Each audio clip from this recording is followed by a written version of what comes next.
So welcome back to the workshop, and as you can see the chambered body is now together. That beautiful English walnut bound in maple with this red accent purfling, the continuous grain control panel, so jack socket, all of that sort of thing. It's all there, and really there's a fair bit of work involved in getting to this this stage, so that's the purpose of this video, to show you how I got here. So off we go then.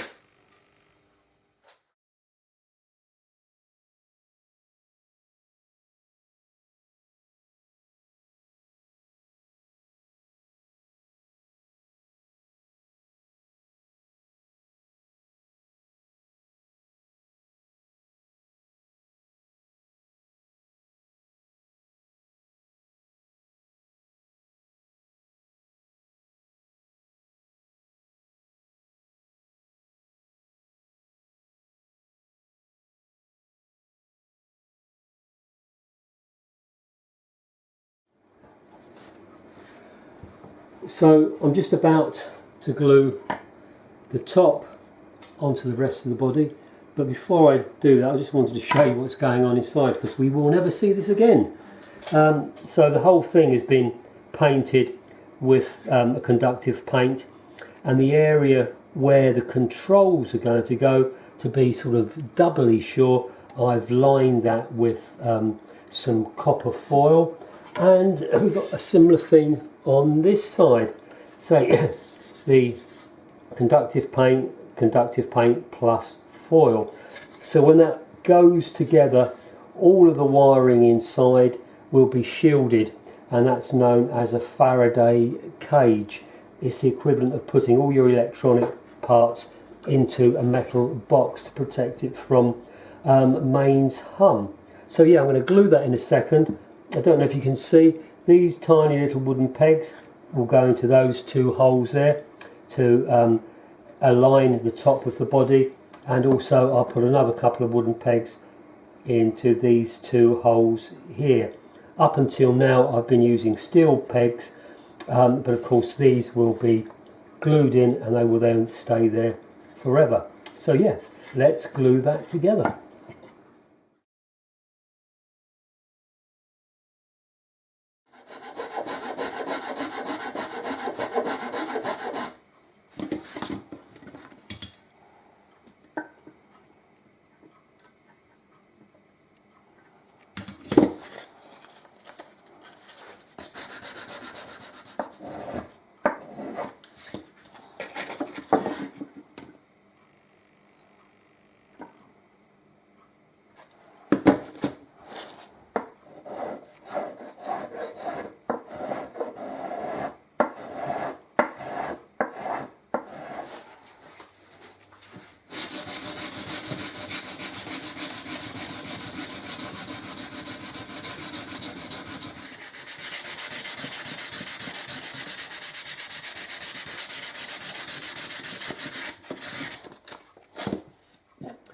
Right, so you can see that the body is now together. It's had a good old clean up, and I've given it a coat of sanding sealer, obviously to help keep it clean. But there's another reason for that. The next step is to route a rebate all the way around the edges to put the purflings and the bindings on. And when you glue the purflings and bindings on, you use masking tape to hold it in place whilst the glue is setting. And then when you come to peel that masking tape off, there is a tendency for it to tear the grain, and a coat of sanding sealer actually stops that happening. So yeah, so there's all the front, and if I flip it over, you can see the back there. You can see how the sanding sealer's brought out that beautiful grain, and of course here is that control panel with this continuous wood grain flowing through it. And I must admit, I'm really very happy with the way that has turned out. And I just wanted to show you the cutter that I used. Yeah, so that's the cutter a 1mm diameter diamond cutter. So I put that in the router and yeah, managed to achieve that. So feeling pretty pleased with myself at the moment.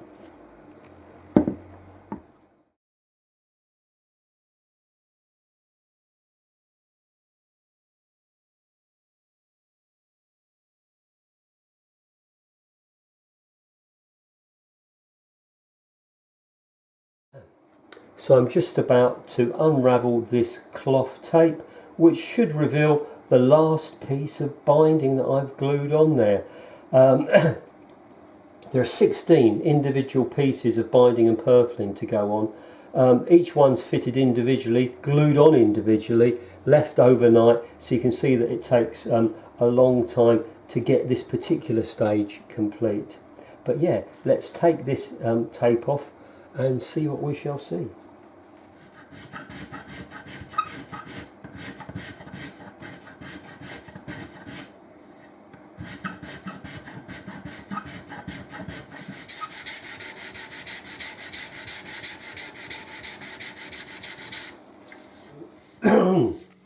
So there's the body, all cleaned up, the purflings and bindings finishing it off nicely, and yeah, really pleased with the way that that's come out, the way it's looking at the moment.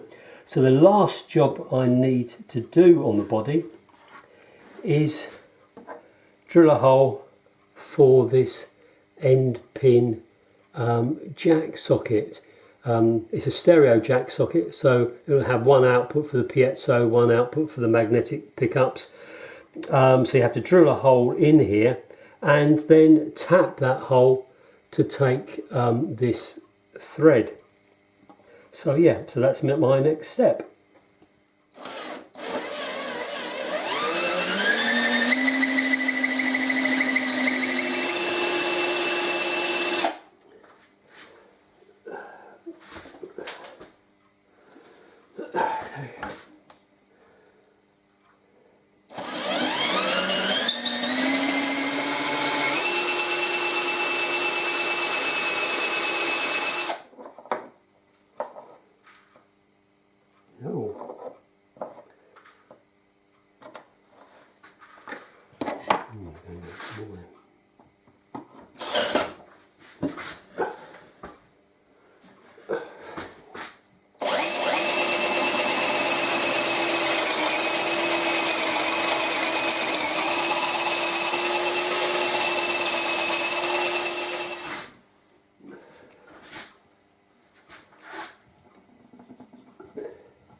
So if you remember, there's a piece of plywood in there, and that plywood block really takes the thread very nicely. So a clean, accurate thread there, and there you go, the end pin jack socket fitting perfectly. And really that's the last stage on the body. The next thing now will be for me to start looking at joining the neck to the body. Spot on. So as always, many thanks for taking the time to watch the video. I hope you found it of interest, and really no prizes for guessing what the next step is going to be. So until then, you take care and we'll see you soon. Cheers.